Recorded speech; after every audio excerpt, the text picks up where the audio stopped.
And it's so hard to do because to examine our certainties, my own personal crisis on this was back in 1991. And I started thinking about, the Christian thought that we're meant to love everyone, and which I was brought up to believe. And I sort of went, is that true? And no, it must be true. And I realized I was having that reaction that meant that I had to think about it. And in the end, which brings us back, as James Joyce would say, along a commodious vicus, to the idea of empathy. And again, Barack Obama was somebody who said we should all be more empathetic. I have what I call the empathy disorder. If the empathy quotient, the thing that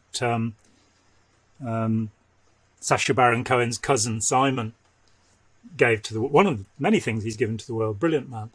But you can look it up online, the empathy quotient, and you can take the test. I test at 97% because one of the questions is wrong, right?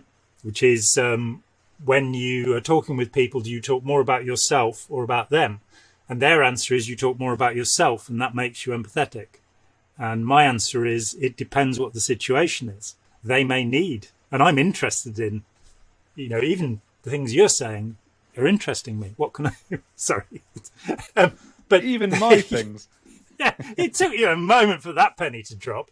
Well, there's a slight delay. I'm the first person, I believe, to put forward the idea that it's a disorder. This isn't a good thing to want to take homeless people into your house and, kiss lepers, as St. Francis apparently used to do. It's not healthy. So again, there's a Yale professor called Paul Bloom. I've got such a lot of books here. He's been on this, Paul Bloom. He's been on this podcast. Has he? Well, there you go. Yeah. And that's fantastic. Against empathy, the case for rational compassion.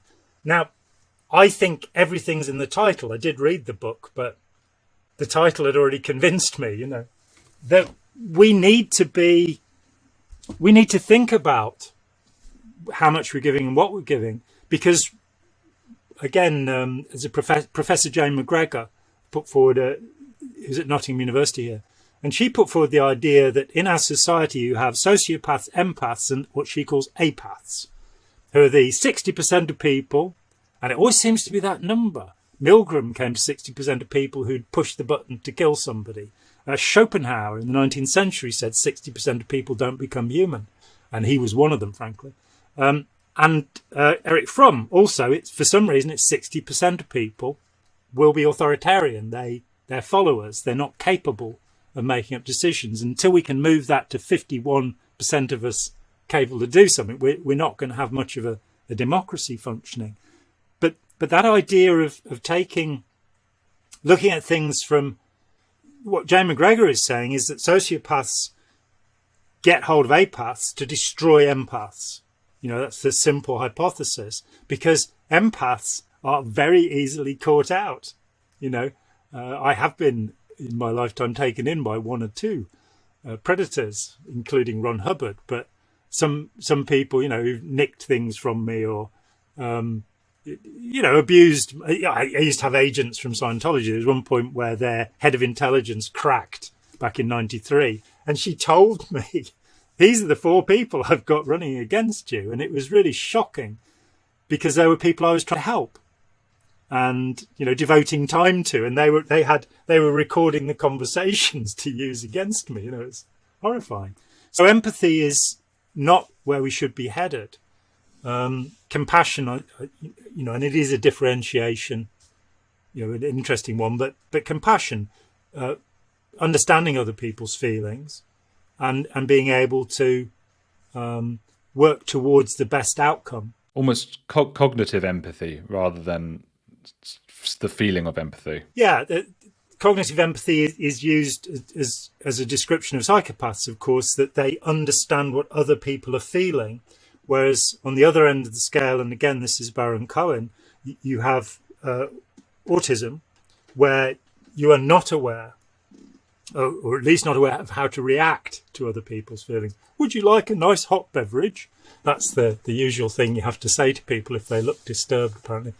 in any way. And finding, the bell curve and the outliers, that there should be this position in the middle where we are concerned about other people's feelings. Especially with this hierarchical empathy. But go on. I was just going to say there's this competitive empathy thing going on as well. Everyone has to show that they have more empathy than other people as well. And it's good to hear you say, well, that's not what we should strive for. And it opens the door to saintly narcissism, to people who appear, and I'm going to, get people to complain here, like Mother Teresa, who, according to a nurse who worked with her for 6 months, would go out on the street, find somebody who was dying, bring them in, convert them to Jesus, and then go to the media.